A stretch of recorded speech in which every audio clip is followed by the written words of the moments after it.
Hi friends, இன்றைக்கி ஆடி 16ஆம் தேதி பார்த்தீங்கன்னா திருநெல்வேலியில் வந்து திசையன்விளை போகிற ரூட்டில் வந்து தெற்கு விஜயநாராயணம் அப்படின்னு சொல்லி ஒரு ஊர் இருக்குங்க, மேலூர். அங்கே வந்து பார்த்திங்கன்னா ஒரு ஃபெஸ்டிவல், கந்தூரி ஃபெஸ்டிவல், ஒரு பள்ளியோட ஃபெஸ்டிவல் வந்து ரொம்பவே ஃபேமஸ்ஸு.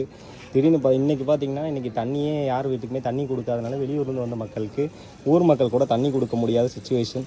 சரி, வெளியேயாவது தண்ணி பிடிக்கலான்னு சொல்லி இந்த மாதிரி ஐஎன்எஸ் கட்டபொம்மன் பக்கத்தில் வந்தோம். அங்கேயுமே தண்ணி வரல. இதனால் பார்த்திங்கன்னா மக்கள் ரொம்ப அவதிப்படுறாங்க. இதை வந்து சரியான இந்த மாதிரி ஃபங்க்ஷன் இருக்கிறப்ப கூட பார்த்திங்கன்னா தண்ணி அரேஞ்ச் பண்ணாத இந்த ஏரியா சம்மந்தப்பட்ட பர்சன்ஸ் மேலே நடவடிக்கை எடுக்கணும் அப்படின்னு தாழ்மையோடு கேட்டுக்கிறோம். நிறையா வீட்டில் தண்ணி இல்லாதனால புதுசாக நிறையா வெளியூர்லேருந்தெல்லாம் முஸ்லீம்ஸ் நிறையா பேர் வந்திருப்பாங்க. எல்லோரும் வீட்லையுமே இங்கே தங்குவாங்க. இந்த ஃபங்க்ஷன் வந்து இந்த ஏரியாவிலே ரொம்ப ஃபெஸ்டிவலாக கிராண்டாக நடக்கிற ஒரு ஃபெஸ்டிவல். இதுக்கே வந்து ஊருக்குள்ளே தண்ணி வரலன்னா எப்படிங்க? எல்லா ஊர்லேயும் வந்து எல்லோரும் கேரளாவிலேருந்து வெளியூர்லேருந்தெல்லாம் வந்தவங்கெல்லாம் பார்த்துட்டு தண்ணியே இல்லையா அப்படிங்கிற மாதிரி திருநெல்வேலியை பார்த்து கலாய்க்கிற அளவுக்கு வச்சுருக்கு இந்த லோக்கல் கவர்மெண்ட்.